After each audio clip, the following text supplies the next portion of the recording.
Sri Akal, and welcome back to my channel, The Spicy Maple. Thank you so much for the love that I got on my first YouTube video yesterday.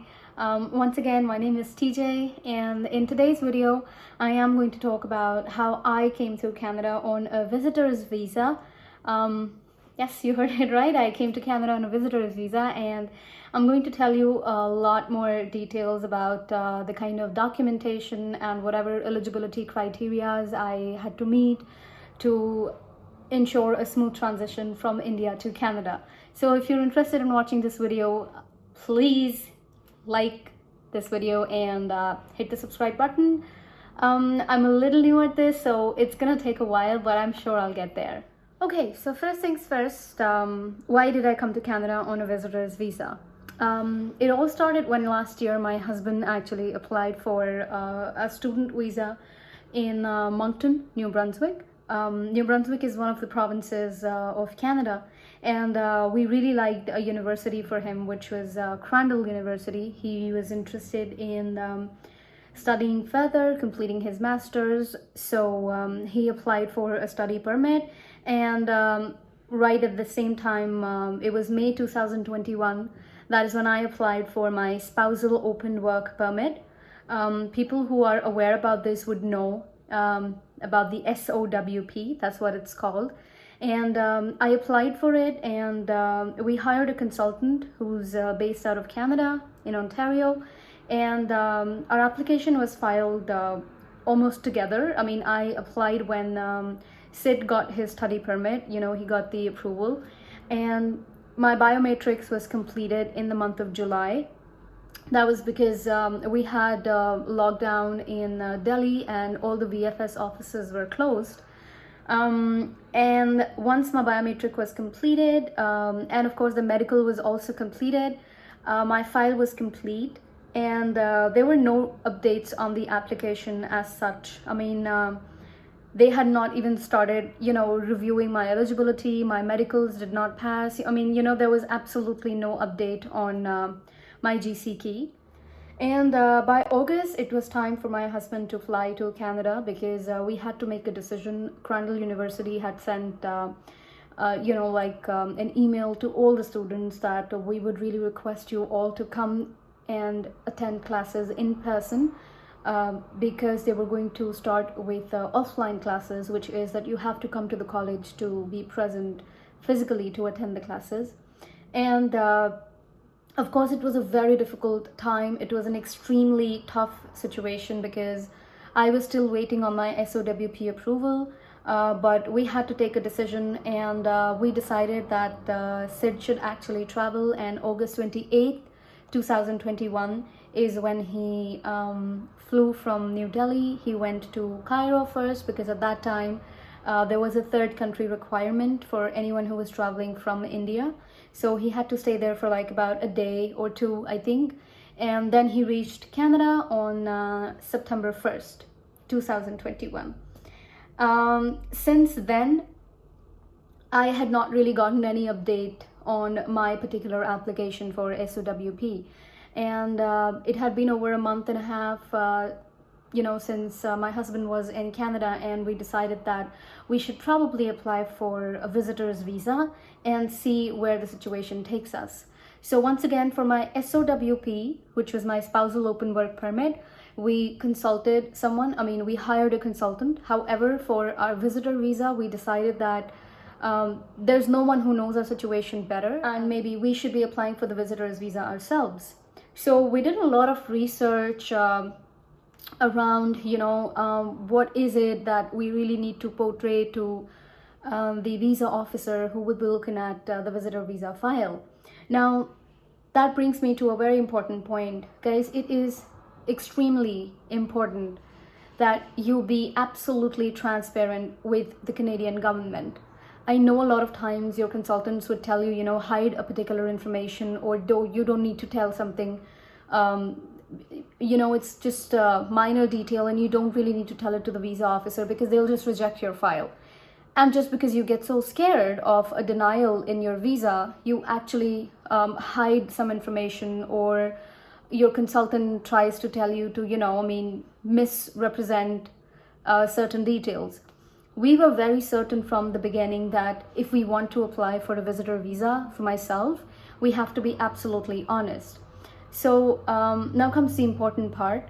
The documentation that we included in the visitor visa was, of course, our proof of relationship, which was our marriage certificate, my husband Sid's study permit, and enrollment letter from Crandall University. We just sent an email to Crandall and asked them to forward us a copy of the enrollment letter, and they were very kind to send it to him within 24 hours. So yes, we included that. We included my 6 months bank statement. I was maintaining a fund of 10,000 Canadian dollars in my bank account in India, which is close to about 6 lakh INR. So I included the bank statement for the last 6 months. I also included my bank certificate. I included my employment confirmation. At that time, the organization that I was working for was using Workday as their company's intranet. I'm sure a lot of you must be aware about that. So I just downloaded something called an employment detail or an employment confirmation, which included details like my date of joining and my pay scale and the number of working hours and my manager's name, the location that I'm working, and everything. I also included the last 3 months salary slips for the organization that I was working for. Now we were very particular to include my ITR, which is income tax return, as well, because Canada is a country which firmly believes that every citizen should be law-abiding citizen and a tax-paying citizen of their own respective country. So we definitely included that. Other than that, in order to show my home ties, I included my mother-in-law's PF statement, and we also had a property valuation for my in-laws. We included that. And we kind of mentioned that after my husband, I'm the one who's taking care of my in-laws and living with them. So we included that property valuation form as well. And the most important 2 things that we included was number 1, an invitation letter that my husband had wrote, which was really very simple. You guys can actually get the format off of Google. And it just wrote that, I am currently staying at so-and-so address. I am enrolled at Crandall University. This is the name of my course, and this is my student ID. And I am inviting my wife to come to Canada and stay with me for a period of about 4 to 5 months because we have been apart for a month and so, and I would really like for her to come to Canada and stay with me on a temporary basis. So that was that.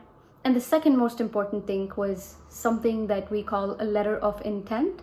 You could also call it a letter of introduction, which was written by me. So basically, the letter of intent or a letter of introduction is just introducing you as a person to the visa officer, and really just telling the visa officer, trying to convey your message of why you are interested in visiting Canada. And we were very transparent. We actually mentioned that I am currently working in so-and-so organization, and that I would be coming back to India because I have my spousal open work permit in my file in progress already. And we mentioned all the details of my SOWP file as well, which was, my biometric detail, my medical state, and my client identification number, my application number, and everything.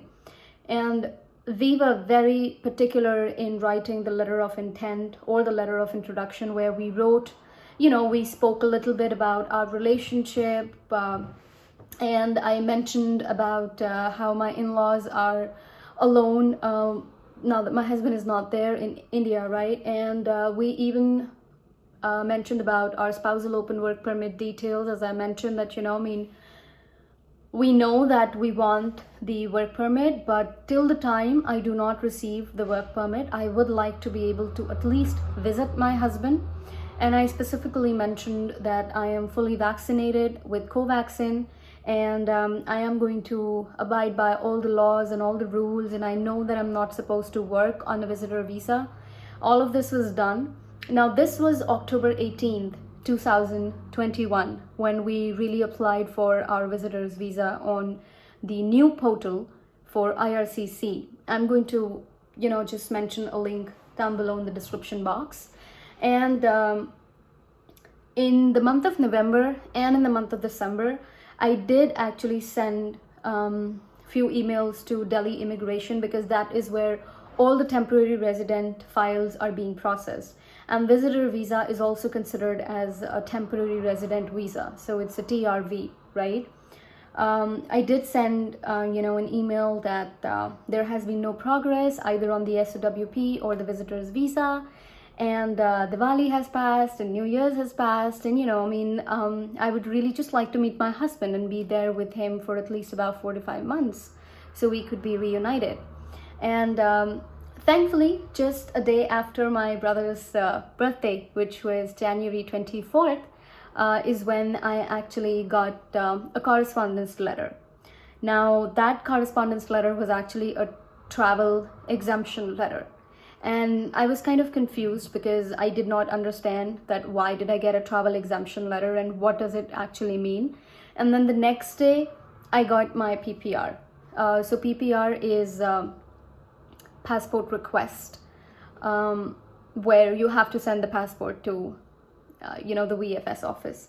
So yes, that is how I really got my PPR for my visitor's visa. Now, to share the experience at the airport or aftermath of the visitor's visa, it was all really very smooth because I was prepared from day one. My file was all prepared.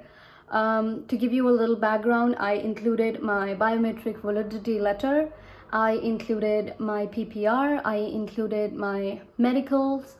Other than that, I included Sid's copy of enrollment letter and his student visa permit, and I got my COVID test done. There was no additional COVID test required at the airport.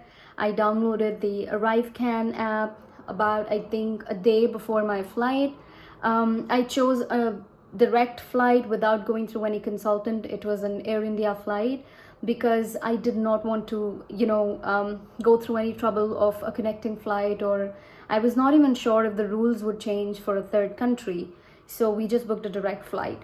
At the airport, at IGI airport, they only asked me for my vaccine certificate, my ArriveCan receipt, they asked me for my COVID test report also, of course. Other than that, the immigration officers just asked me, what is your intent to visit Canada? Why are you going there? And after the flight, after I landed in Toronto airport, I was asked to show my ArriveCan receipt. I went for a COVID test, and at the immigration counter, they just asked for my passport. And there was a kiosk where I just had to, enter in my PNR of Air India flight, and there was a receipt that I got. I just showed that to the immigration officer, and that was about it.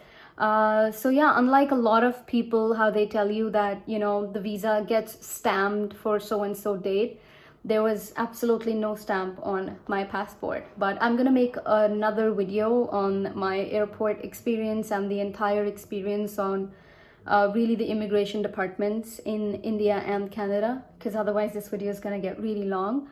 But yes, that's what my journey has been, guys. I am here on a visitor visa. Legally, I am not allowed to work.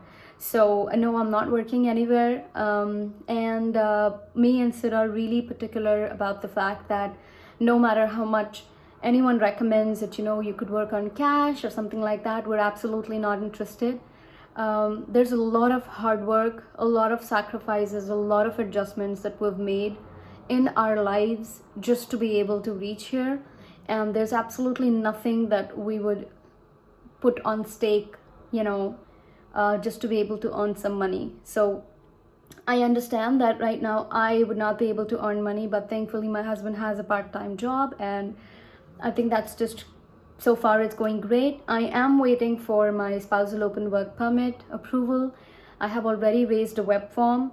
But again, I'm going to be talking about it in a separate video. I hope this video was helpful for anyone who is looking forward to come to Canada on a visitor's visa. Just remember, guys, I know it is extremely difficult to be able to stay without your partner in your home country. And, you know, you kind of sort of really become desperate at a time that just get anything done and I just want to see my spouse. But I would recommend that no matter what your consultant is telling you, no matter what people are recommending you on Facebook or on, you know, other channels of social media, you actually can apply for a visitor's visa. Everyone is eligible for that. You just really need to make sure that you are being very transparent with the visa officer. And yeah, I am going to be able to, you know, link few details in the description box, and I'll try to make it as detailed as possible. But I'd love to hear from you guys. What do you think about this video? And if you have any questions, I'd love to be able to answer them for you. For now, that would be all for today, and I hope I'll see you guys soon in the next video. Thank you so much for watching.